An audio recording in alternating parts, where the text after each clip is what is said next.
Hello, and welcome to a Character Unlock special for E3. You may have heard us previously talk about how we were going to do, little podcasts about the various presses that go on this weekend. But this is going to be the first one, all about the EA Play. I'm John Miller, hosting with my good buddy Andrew Brooker. How are you, Brooks? Sorry, mate. It's that entertaining, wasn't it? That is about... Shit. That joke repeated on me. Yes, Fuck. it did. That's what you get for trying to be clever. Shit. Right. No, yes, I am alright, but no, that thing put me into a series of mini comas. Yeah, I'm alright, mate. I'm just... I hope that's not indicative of what we are letting ourselves in for the rest of this long-ass weekend. Yeah. You and pretty much everybody that listens to this knows my opinion on all things like British football. Am I supposed to know who the men in blazers are? I've no idea who the fuck the men in blazers were. They look like budget Chuckle Brothers. I didn't even realise they were a thing, and I'm pretty sure that they only do FIFA football games in whatever it is that they fucking do. But they somehow have, actual celebrities turn up. I'm pretty sure in the little sizzle reel they actually had Terry Crews. Okay. What the fuck? How do two random bald guys from middle of fuck nowhere London get Terry Crews wearing an Arsenal shirt? God. Yeah. Mate, it makes my head hurt just thinking about it. Yeah. Anyway, on to what is going to be hopefully a short show. Yeah. Shall we start with what we saw in the little sizzle reel that they put out? More of what essentially was last year's E3 presser? I said, yeah, if I played the sizzle reel from last year's EA Play thing by mistake, would anybody actually notice? I know I probably wouldn't have done. So yeah, go on then. Let's go through the sizzle reel. What did we get? We got Madden, FIFA, Battlefront, yep, Battlefield, yep, Need for Speed. Yeah, Need for Speed, NBA. Was that in there? I think it was. I wouldn't have guessed it was watching it before they talked about it though. But yeah, I think that was. Probably was. That's probably it actually. Okay. But that pretty much sums up what we got from the show as well. Well, yeah. So the little scissor reel was exactly that. It was a precursor to what they were going to show us in the next hour. Yeah. Yeah. And then after that, we got a group of New England Patriots fans playing drums. I don't even know if they were fans. They were just guys. A band wearing number Patriots. 12 shirts. Not just Patriot shirts. All of them were wearing number 12 shirts. So there was about 15 Tom Bradys in Hollywood. Even as a genuine 100% diehard Patriots fan, I was really fucking embarrassed. I was embarrassed for them and their silly little drums. Yep. So that was how they decided to introduce Madden, and then they followed up Madden's introduction by giving us Long Shot. What did you think? Oh, for fuck's sake. Just for fuck's sake. I remember when we watched the EA presser last year and the whole Alex Hunter thing was out, or was revealed. And I saw no actual positive coverage of Alex Hunter, and I can't remember the name of the story mode for FIFA. Journey. The Journey. The Journey. Yep. So you mustn't ever stop believing. No. Anyways. So yeah, but I remember watching that and going, no one wants that. And I'm almost certain no one played it. I played it. I finished it. Was it good? To be fair, I'm gonna, counter argument. No one played it. There was a reward at the end of the journey which gave you an Alex Hunter Ultimate Team card, and I've played against at least 9 people who've had that card in their squad. So 10 people have played the journey. Yep. 10 people have finished the journey, Okay, I don't know. So maybe it's unfair that I say no one wants it, but I saw nothing positive about it when it was released, and I saw no one say it was a must-have feature. You know, you didn't have to play it if you didn't want to. So, who then thought it was a good idea to put that in all of their other sports games? It's like when they put Frostbite into Rory McIlroy. You knew that was the first step to putting Frostbite into all other sports titles. This time round, they decided to go, we'll put the Journey into the biggest franchise and then see how it does. And clearly, several people played it. Yeah, Because I think they did a couple of random stats later on in the Journey segment, and apparently Alex Hunter scored some like 3 point something million goals. so they thought, you know what, we will make people that play Madden do it as well. Let's see how many touchdowns this guy, whatever his name was, Wade. I don't know. I'm pretty sure his dad was being played by Mahershala Ali. I'm pretty sure that's how you pronounce his name. The guy from I don't know. Moonlight. Don't know how House of to Cards. pronounce it, but yeah. Yes, It certainly looked like him, but to be fair, I did spend an awful lot of time looking at my laptop, typing snarky tweets while shit like that was on. So that was the whole point, wasn't it? well, it was. This is kind of why you need to host this one, because you should have been paying more attention to it than me. And it's why we're going to struggle, because I just realised that means I'm going to have to pay attention during the Bethesda one and not during the Xbox one. I'll be snarkily tweeting away at that instead. We did not do this right. No, we definitely planned this one wrong. Oh well. So that was Madden. Just more Madden. Madden is Madden-like. Yeah. There's going to be maddening stuff. But we had the bit that frustrated me actually, and this was a running theme through EA Play, and it really, really annoyed me, was the amount of times they said we would get to see more at Gamescom in August. Yep. Now, okay, Gamescom is still a pretty big show.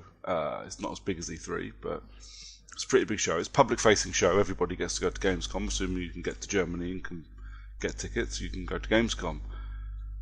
But considering EA have made such a big deal about boycotting E3, but still having their stupid press conference E3 weekend, if they're just going to have a guy standing on the stage to say nothing else other than come to Germany in August, just cancel the fucking thing completely. Yeah. Well, they might as well just have an EA Play 2 weeks ago.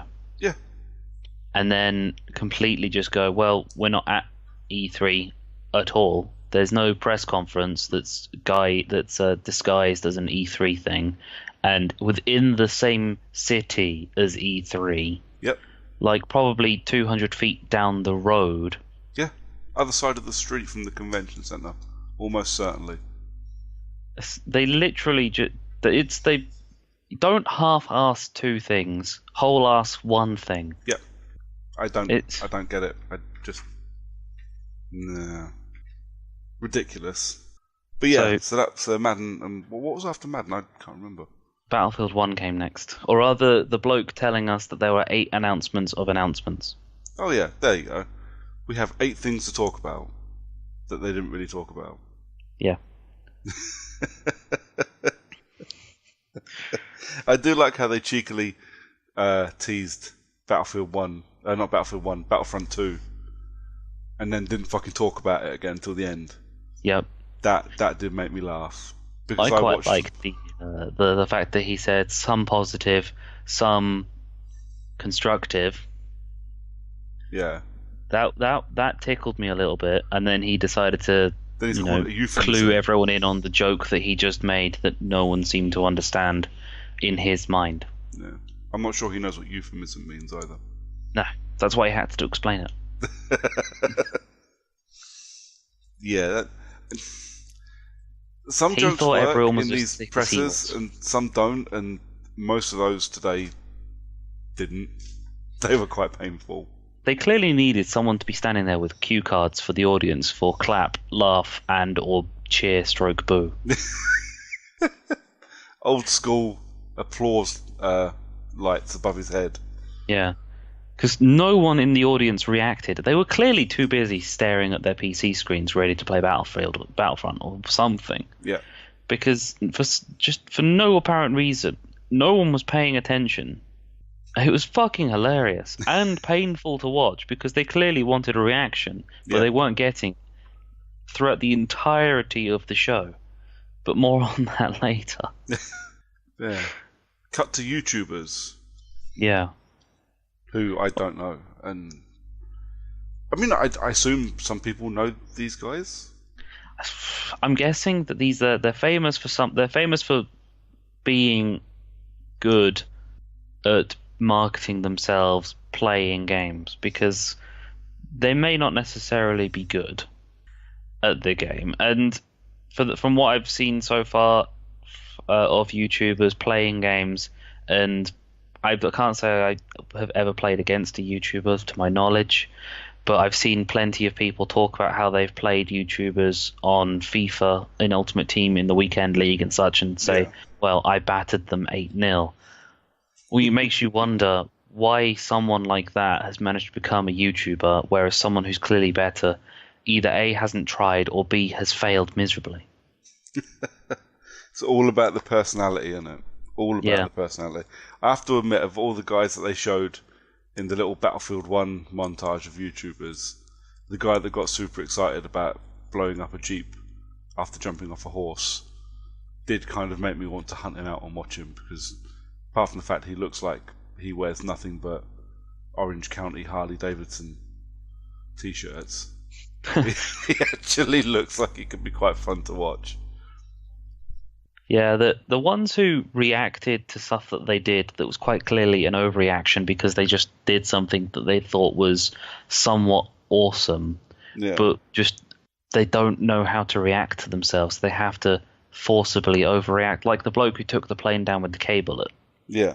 It's like that dude clearly did not know what to do at that point in time, so he just decided to start squealing. Bless him. But they so we talked. They showed a little bit of Battlefield. They didn't show off, but they announced night maps, didn't they? Yeah, 2 of them. I have to admit, you know, as much as I haven't played Battlefield 1 and I do want to, night maps in Battlefield have always been fun. I've always enjoyed the night maps in Battlefield. So I would, you know, I wouldn't be sad to finally get my hands on Battlefield 1 and have some dark maps to play on as well. Yeah. But if it's 2 night maps, but later on we get another DLC that's going to be 6 maps, why not have, or unless they haven't announced yet, but possibility of having nighttime on current maps? Not all of them, just maybe 1 or 2. Just to pad the game out a little bit and say you can play in nighttime on one of the maps that I can't think of any of their names. Wow, we sound uber professional right now. I don't play Battlefield 1 very often, or I can't remember the last time I played Battlefield 1. There's one that's in a palace somewhere. Something palace. Palace. Yes. I'll take your word for it, buddy. Yep. And that would be quite cool at night time because, well, it's a palace, so palaces look cool with lighting from the ground rather than from above, from the sky. But anyway, nighttime would be quite cool, not just for the maps that are being announced as nighttime maps, but maybe nighttime on current maps. Yeah, that'd be fun. Maybe because, you know, they've said again, we get to hear more at Gamescom, so maybe they give us more at Gamescom.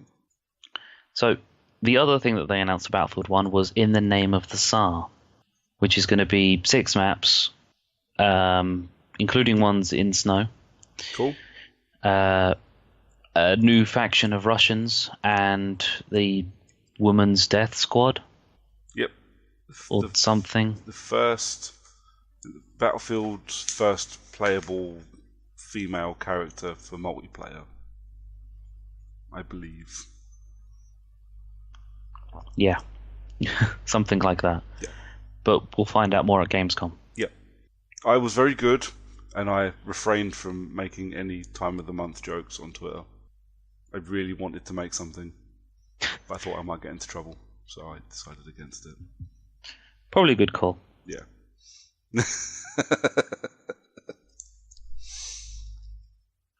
So what do we have after that? Was Need for Speed after that? No, after that we got a little sizzle about competitive esports, sporting for sporting. Oh yeah. That little thing where they showed off a bit of Madden, showed off a bit of FIFA, and people playing it at some kind of esports tournament thing. And they talked about that guy who came out of nowhere apparently, but then won it overall. Oh yeah, I remember. And then they showed off that guy who won, and then tried to shake a dude's hand, who the other dude just walked away. And I, for no reason, could work out why someone would not shake someone's hand. You've just played and probably lost to them at some form of, well, sports game on your fucking Xbox. He's right in front of you. He wants to shake your hand. You lost. Fucking get over yourself. Yeah. I don't know, we're still a fickle lot, apparently, us gamers. Apparently we still don't have manners. Yeah. Or basic social skills. Or showers. Or showers. Oh dear. Yeah. So, after that little thing, we got more about what's coming with the new FIFA, including more stadiums, apparently, with more atmosphere. And by atmosphere, what it looked like, they just had more flags that they're clearly just painted on because it's a fucking stadium in the background. And the Blazer blokes came out at that point, and no, fuck that. No, we're not giving them any more airtime. Fuck them. Yep. Fuck them and fuck Alex Hunter. Yep, fuck Alex Hunter. No one wants I'll be honest. Season 2. That you know what, that section where they started talking to all the like footballers, pundits, managers, all kinds of different people about Alex fucking Hunter, and these guys get paid an awful lot of money week in, week out to play football, right? And they're now being forced to talk to EA, some bloke with a camera, about some guy who doesn't actually exist. Yep. It just makes you feel just dirty. I'm pretty sure that was mini coma number 1 for me. There were several. Yeah. Like, there wasn't enough snark in the world to keep me awake. But sometimes I wonder what's up with the EA marketing team. Sometimes they just don't seem to know what the fuck they're doing, but other times they just they come up with some pretty decent, cool ideas, and then fuck it up royally with other things. Yep. They didn't need to announce The Journey 2. They didn't need to need to announce FIFA 18. That fucker sells anyway. Yeah. It's an annual franchise of possibly their biggest selling IP in the world. It's like when Acti advertised Call of Duty. Yeah. Although this time around they kind of needed to. Well, yeah. You just kind of go, here's a new game. Buy it. Yep. But I guess there's one cool thing came out of it, which is where they used a full-on mocap of Cristiano Ronaldo, which I'm thinking is the first time they've actually done that for him. So, okay. Yeah. Providing mocap for more and more players is better, as far as I'm concerned. Yeah. Because it's less robotic running around, more fluid design. Okay. Although it's quite funny seeing Raheem Sterling clearly has had mocap because he runs like a weird dinosaur. Seriously, just pull up a YouTube video of Raheem Sterling running. He puffs his chest out and he swings his arms around as he runs. Okay. Yeah, it's like a weird fucking dinosaur. So, after our little FIFA sesh, we got onto another YouTuber who didn't know what the fuck he was doing and probably was internally screaming, "Mom, I want to go home." He was definitely doing that. As he forgot every single one of his lines. Yeah. He did not do well. That shit needs to stop pretty quick. Luckily, the game he was talking about seemed quite decent. Yeah. But if you're going to hire someone to do a job, hire someone who's going to do the job. Yeah. Don't hire someone who's going to fuck up as soon as a camera's pointed at him, despite the fact that his entire career, of his entire livelihood, of all he's famous for in the world, is doing stuff in front of a camera. Yep. How could you possibly fuck up that badly that the dude that you end up interviewing clearly was begging you to just introduce him? Yeah. Fucking hell.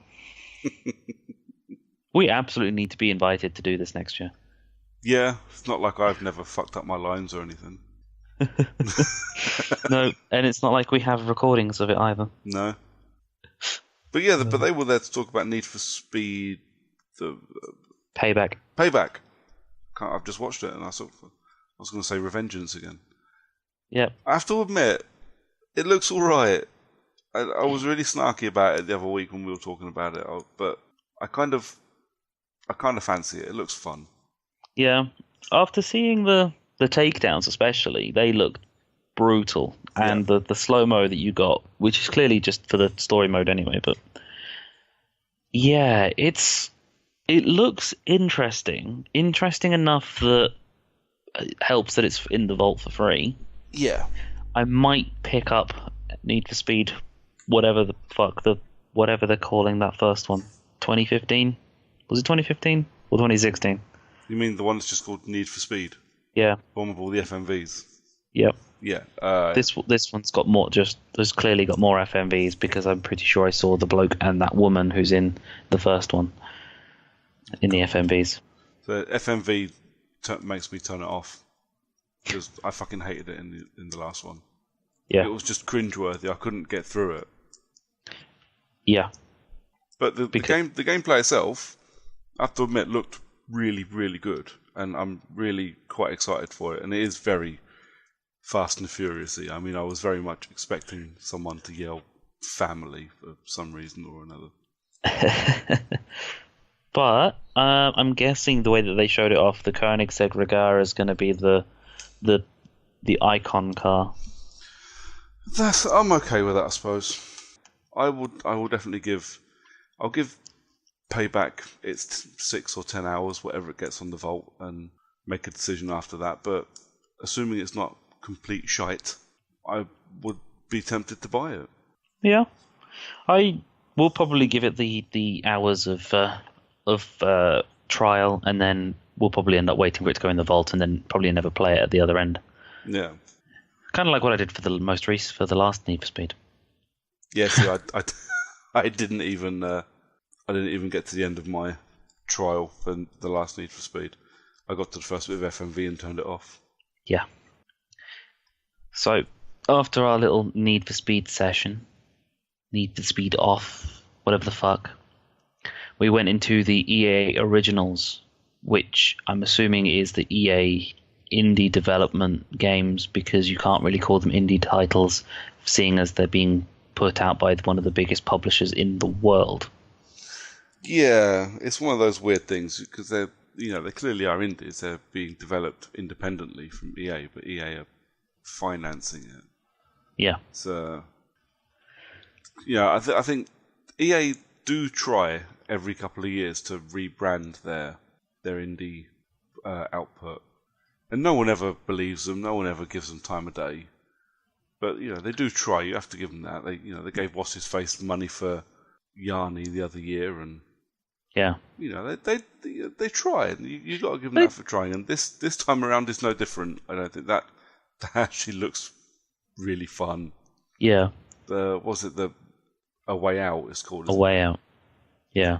Basically, Prison Break, the game. Yeah, third-person prison simulator. Yeah. I do think that EA Originals is going to be a good idea, but we're probably going to get this one game out of it from this one developer, and then we'll probably get a couple more games in the future that won't get anywhere near the same kind of hype, that will probably go into soft launches, and will probably end up only selling maybe 100 copies, and then they'll just sack them all off again, and rather than let them get them to do more than one title. Yeah. But we can... I have high hopes for for A Way Out. A Way Out looks like a lot of fun. I like the idea of that split screen online, or just split screen multiplayer, just in general. I do like the idea of it being couch co-op, but it made me a bit sad that couch co-op is a thing to cheer now instead of a thing that's just there. Yeah. But it looks like the kind of game that I might be able to, drag the missus into playing with me, which would be nice because the other half doesn't play games, so it'd be nice to. It does look like it's going to be like a simple point and just walk around. You don't need to be able to. You don't need to be good at playing games. No. You just need to kind of half know what it is that you're doing when you're holding a controller. Yeah. Just push thumbstick to walk in this direction. Yeah. And if things get too complicated, there you go, sweetheart. You can be the one that hides in the box that I push out. Yeah. Or you can be the guy that's walking around while I do all the interesting fun things. Yeah. You just watch out for guards and let me know. Yeah. So there's that dude who was super excited. Oh, bless him. Apart from the bit where he was so super excited, he forgot how to pronounce his own surname. I like watching enthusiastic people. Again, like the dude that done Unravel. Yeah. Bless him. He was crapping his pants the entire time he was on the stage, but he was so genuinely excited for what he was showing, and you don't see enough of that with, the multi-million-dollar advert fest that is E3 anymore. No. Well, apart from when Aisha Tyler gets on the screen. Well, yeah. After that, we got the Search for Extraordinary Experiences Division, or SEED, because everybody needs a buzzword. Just no. So you're not interested in a stealth team looking within their own teams to finding better teams to then make good teams out of for better games? No, I am not. Couldn't care less. But stealth, like ninjas. Yes, I don't want game developing ninjas. I want games about ninjas. Yeah. And from after that, we got our first ever glimpse of Better with Scorpio. Yep. So we didn't even get as far as the Xbox showcase to hear to find out that the Scorpio is the best way to play games. We didn't get much though, did we? We just got Frostbite on Scorpio plus Madden. Yeah. Which, to be honest, I'm quite happy with, and I will probably delay my Madden purchase this year until Scorpio comes out. Yeah. Well, the way that they showed off Scorpio with Madden makes me wonder what Scorpio is going to be like with other EA Sports titles, but there's probably more to be announced at Gamescom about that. Yeah. So, from after that, we got our initial glimpse of what looks like Xbox favoring game from BioWare called Anthem. Yeah. Which looks exactly how it should be for a game that's supposed to be a Destiny competition. Yeah. It looked Titanfall meets Destiny. Yeah, I was gonna say it looked very Titanfall. Our buddy Matt Lambourne said the exact same thing. Said it looks like Titanfall. So, a Titanfall RPG that's supposed to be a Destiny beta, so therefore it's going to be a co-op online RPG extravaganza. From our little glimpse of Anthem, we moved on to some stuff to do with NBA Live 18. Ugh. I didn't understand what was going on at all. Minicoma number 2. Yeah. I genuinely was as well. I sat there staring at it going, what the fuck am I watching? This is awful and boring and no. We're not the target audience for this. I'm not a basketball fan. I won't even pretend to know what any of the rules of basketball are. I barely know that there are certain famous basketball players.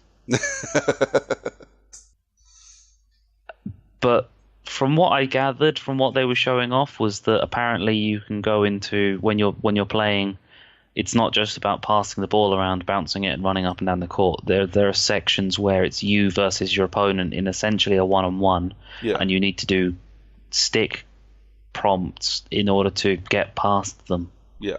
Which just seemed a little bit difficult to implement for one, and completely useless in real time or real world use of an NBA video game. Yeah. It's like the face-off in NHL games, but considerably more convoluted for no reason. Because the face-off in NHL games is literally you flick the stick in the direction that you want to push the puck. Yeah. Whereas this looks like you need to move your left stick to move your left hand and your right stick to move your right hand in the direction you want the hand to go, and then hope that the other person doesn't move in that direction, so then you need to bring it back again and play around the other side and hope they don't do it that way. See, even you trying to explain it just made me fall asleep. I think I need a drink. That was a lot of fucking words in one sentence that just didn't make sense. I've run out of coffee already. I'm not going to get more. No. We're nearly at the end. Yeah, we're done in a minute, so I'll go get coffee afterwards. But yeah, the NBA Live 18 with the one. I'll be honest. I don't know if the one was actually an Alex Hunter crap rip-off thing, or if it was just what they're describing the new career mode. However, I will say one thing: the one positive came out of NBA Live. Go on. They're bringing back the street. If bringing back the street into NBA Live as a game mode is a precursor to future games, so Madden 19 has NFL Street in it, FIFA 19 has FIFA Street elements to it, that I'm okay with. Okay. That I'm not going to go out my way and buy the games for that. I'm going to buy FIFA anyway because I do every year. I pick up Madden games when they go in the vault and I play them for however long it takes me to get bored around Super Bowl time. Yep. But the street is absolutely a franchise that needs to come back, because we haven't had a street game in fucking God knows how long, like 15 years. And the only reason they died is because EA decided to drop off the EA Sports big franchise team running Point developers publisher section. Yeah. Arm's the word. Yeah. Yeah. But if the one isn't going to be just an Alex Hunter rip-off thing, then I'm assuming people are going to be happy, because they didn't really show it off as it being the Journey stroke long shot, because the one just sounds like a completely stupid idea. And the dude was walking around with the one written on the back of his shirt. Yeah. Jersey. Vest? What do basketball players wear? I think they wear vests. Something. I don't know, pajamas. Yeah. Basketball pajamas. Yeah. Swiftly on, considering we know nothing about fucking basketball. No. They showed off the Play to Give, which is their charity, extraordinary, awesome, we give money away based on the number of people who play stuff with us on our games. Yeah. But to be fair, I did help out this time round, because I didn't realise that it was actually to do with charity. It was just that there was a tournament on foot that was that had a 45k pack reward, which I think was the week when the French League Team of the Season cards were available. So I thought, I'll play that, win 5 games against a professional difficulty AI, and I might get a Team of the Season player from the French leagues. I didn't, but it was still nice to get a cut, to get something. Yeah. They literally did some charity work for a reward of my own game without realizing I was doing charity work. Fair enough. So they just announced more of the same for this year. I'm guessing they're just going to do more Play to Give stuff later on. Cool. Where they give money to charity based on things that happen. Fair enough. You can't knock it. It doesn't matter how they do it. You can't knock a company for giving to charity. Everybody loves giving to charity, or rather, everybody likes to be seen to give to charity. Yeah. So, as the close of EA Play came about, we got how long? Like half an hour to near 45 minutes worth of 25 minutes worth of multiplayer. Of Battlefront 2. So they started with Battlefront 2, little chat about, and they finished with Janina Gavankar on the stage talking about how proud she was and that she brought her mum with her. Yeah, your mum. Literally wrote her own your mum joke. Yeah. Yes, she's hot, And clearly that's what she was hired to do, was to stand on a stage and be hot and get whistles from the crowd. I thought it was Olivia Munn when she first came out. Diet Olivia Munn. And then I was really sad that it wasn't Olivia Munn. And then I wasn't interested anymore. Yeah. Well, I mean, they're both very attractive women. I'll say that much, and then we'll move swiftly on so that we're not just another podcast perving over women. Yeah. But yeah, 25 minutes of multiplayer. Okay, so we had John Boyega come on and tell us that we were going to get to play as Finn and a couple of others as free DLC after the game comes out. But yeah, 25 minutes of multiplayer. 25 minutes of you essentially watching a Twitch stream that wasn't even really a Twitch stream. No. I mean, I know I'm in the minority, and I know a lot of people watch a lot of Twitch streams, and I know a lot of it's about the community and things like that. And literally as we speak, because I made digs at the Twitch streaming while the multiplayer thing was on Twitter, and a buddy of mine has made a point of correcting me and saying it's not just about the games, it's about the community and the streamer and things like that. And I understand that. It's just not for me. I barely have time to play my own games, let alone watch other people play. And I just spent 25 minutes watching several people that I don't know playing Battlefront 2 multiplayer. Yeah, a game that is not out yet, is in pre-alpha stage, and was a single battle that you got to watch, 40 people playing, but they only seem to highlight like 6 of them. Yeah. So these are supposed to be some of the best people in the world at playing Battlefront, and they just decided, we'll just show off these 6 because these 6 are the ones that we're gonna advertise. The best of the best of the best. Yeah. But yeah, I mean, I watched the stream and I was like, oh, okay. I fancy picking up Battlefront 2 and I will give it a go, but I don't know, mate. I don't want to ignore it because it looks like fun, but I'm also worried about the longevity of it, and if I spend, 50 quid on a game, after I've played the single player, will the multiplayer keep me occupied? Because I'm not sure it will.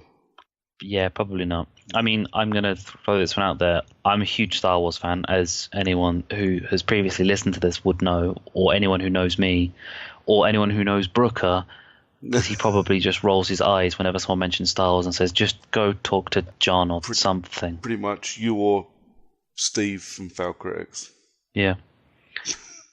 But the Clone Wars is a huge thing for me. I loved the Clone Wars. I thought the Clone Wars was probably the best collection of story arcs in Star Wars. Okay.